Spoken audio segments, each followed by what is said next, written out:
सभी देशवासियों को मेरा नमस्कार। देखिए, हर धर्म का व्यक्ति अपने धार्मिक स्थलों पर जाता है। मैं जिस बात को कहने जा रहा हूँ, मुझे स्वयं भी लगता है इस बात के लिए शायद मेरी आलोचना हो सकती है, लेकिन जो मैं बात कह रहा हूँ वह 100% सत्य है।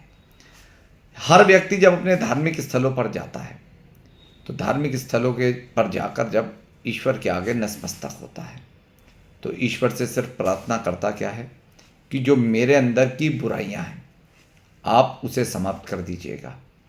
अगर कोई अधर्मी किसी के धर्म का सर्वनाश करना चाहता है तो मेरे अंदर इतनी शक्ति प्रदान करना कि मैं उस अधर्मी का मुकाबला कर सकूं और अपने धर्म को बचा सकूं।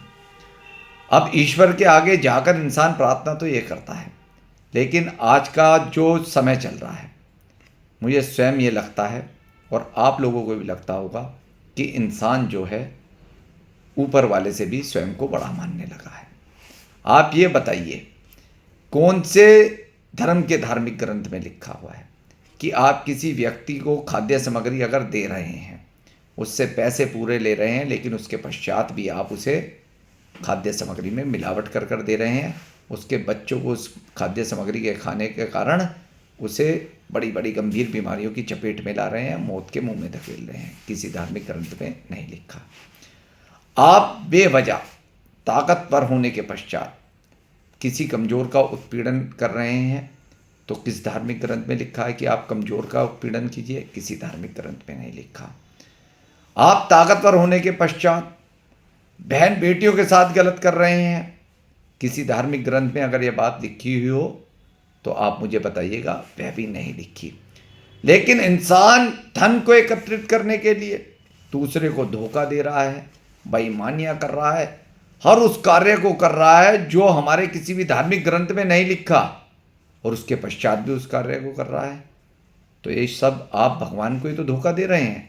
इंसान को तो दे ही दे रहे हैं, भगवान को भी धोखा दे रहे हैं। और ये धोखा आप तब दे रहे हैं क्योंकि जिस भगवान के आगे आप जाकर नतमस्तक होते हैं, आप उनसे भी बड़ा अपने आप को मानने लगे हैं।